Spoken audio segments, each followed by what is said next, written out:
And Mr. Tayo Ojuri joins us now, aviation consultant. Thank you for joining us. Good morning, Good morning. Mr. Ojuri. Good morning. Happy New Year to you. Good to see Same you to again. you. Happy New Year.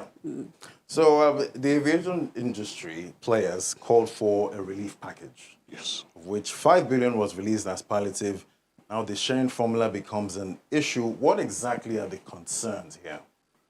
Let's go with the backdrop of how much was reserved, who got what. Yeah. It actually puts things in perspective. Okay. The airlines, it was 5 billion, 4 billion went to the airlines. And out of the 4 billion, 3 billion went to the scheduled airlines, 1 billion went to the unscheduled Non-scheduled, airline, yeah. and then you had the about 500 million to in-flight service providers. Yeah. Then you had the car hire service at 100 million. So you had that breakdown. But what I think the big queen is about is with the airline operators of Nigeria, where they said airlines that are up under government management, i.e. ARIC, Aero, and Ibom Air, should not receive it. So that's something that is that's the core challenge for the big queen. That's where the issue erupts from. But should that be an issue? I believe it's a lot of drama. There's still lots of real cost of the issue and operational challenges that need to be addressed. And the 4 billion in itself would not address anything. It's a drop in the ocean. So that should not be a distraction. Rather, we should look at what is life after this 4 billion. How will the airline survive in light of high forex charges, high operational charges, the cost of even paying staff at this time? Because we're seeing the reduction in passenger traffic. We've seen and we're experiencing increase in the second wave of COVID-19. So we don't even know what the forecast is within the next 3 to 6 months. So that's going to affect passenger traffic. We already have PTF that's put an embargo on the number of people that are going to work. Lagos states have done that as well. So with all these restrictions, it reduces traffic.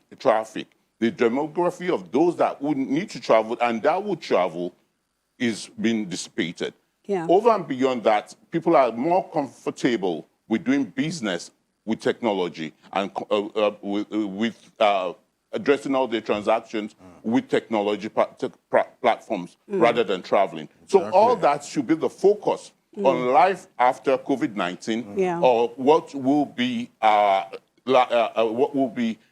will happen to aviation sector in Nigeria in 2021. Because people might actually get used to doing business like this and not traveling. Of course, and that brings us to the issue of the 2021 budget. Yeah. All right, we'll look at the figure there that was set aside for aviation, about 79 billion. So with all the issues that you have raised, and you did mention what's happening in the foreign exchange market, and looking at this figure, how realistic is it that this budget is going to see to the recovery of this sector that we're talking about this year? When you look at aviation, aviation is a catalyst to the economy.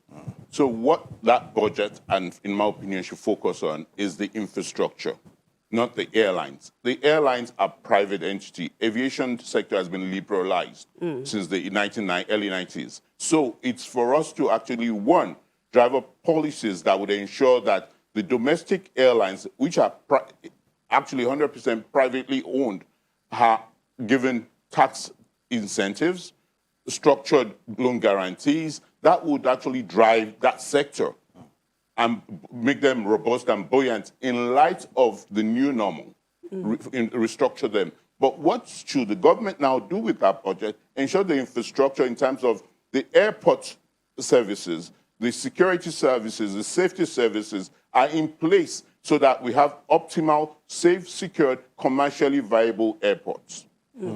So sometime in November, the Senate approved a 50 billion naira bailout package for the sector. What is the status of this bailout at this point?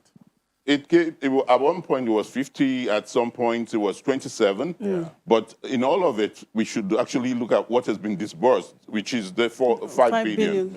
With the 5 billion, this is what we are dealing we've actually received. But let's be pragmatic and being realistic. Government is dealing with lots of other issues. There's a healthcare issue. There's the road and infrastructure issue. There's a security issue. Aviation is even determined and goes to a great extent with security exigencies.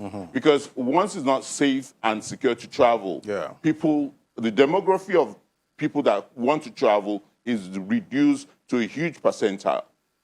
Look at what happens in our sector. The demography of those, we don't have tourism.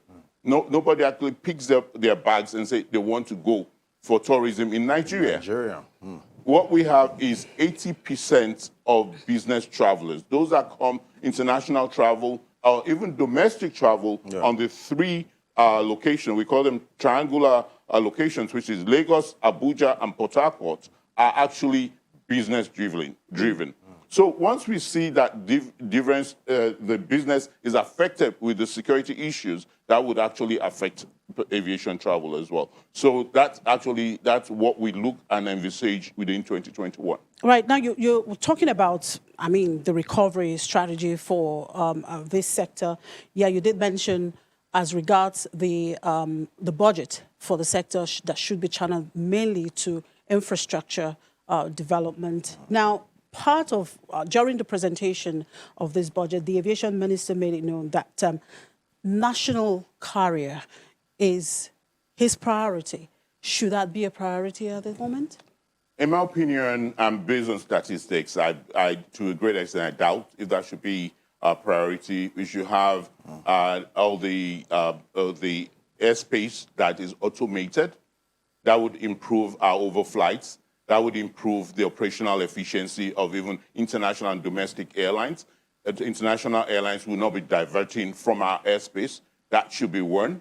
Then human capacity development should be another one.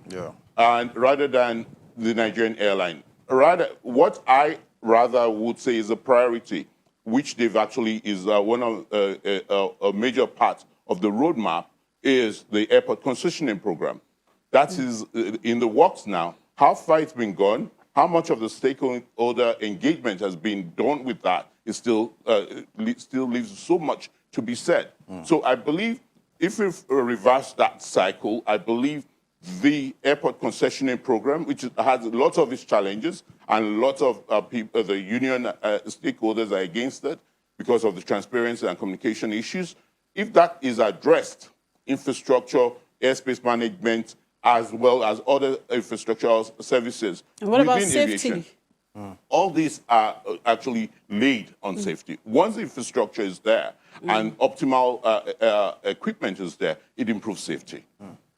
So it does improve safety. So looking at COVID-19 and vaccines in the horizon, what's your outlook for the sector for 2021? Outlook for a vaccine we thought will be the magic wand. Unfortunately, it's not. Well, the vaccine is just being rolled out, so there is still hope. There is hope. When I said magic wand, we were looking at the statistics at the third quarter of 2020, and we said vaccine will come last quarter, so that people will start picking, passenger traffic will pick up first quarter. We thought that would happen. But now with vaccine being set out, we still have this second strain. We never had that forecast or prognosis of the second strain last year. So now with the second strain layered over the vaccine, would actually have to reduce and address this spread. Once we, because that's where there's a mental awareness and people, that's where it's, that mental knowledge is actually reducing the propensity to fly. Which is a huge challenge. So even with the challenge, with vaccine, which has the challenges, and which I'm for, I think that would help us actually give them, the passengers, a lot of confidence. It's safe to fly, and with the vaccines being taken, they'll be able to go about their normal business. All right, let's look at the single Africa air transport market. What's your view on that? And do you see that complementing the AFCFTA, in boosting trade and perhaps accelerating economic growth? Yes, it's a 4.5 trillion naira market. It is massive. And with looking at those numbers, it would open up the market. It's good for business. However, how ready are we? Which is where the challenge is. Yeah. The airlines, the aviation sector, we have the likes of Ethiopian Airlines that are really strategically positioned to do business. You find out even with COVID-19, they didn't get funding from their government. We had Rwanda Air got 150 million Rwandan money from their government. Ethiopian Airline is strategically positioned. Egypt Air is ready. So with this, with the African free trade market, we'll actually see them coming in and making Nigeria the hub that it is, because we are geographically positioned. But we don't have our own national air. Exactly. But when they start with the terms of agreement and terms of engagement, when they start coming in, they are going to actually, that's going to be a negative. And it's not going to be very good for local players. Thank you very much, Mr. Ojuri, for your time. It's always a pleasure having you on the show. Thank you. We My appreciate pleasure. your time. Please stay safe.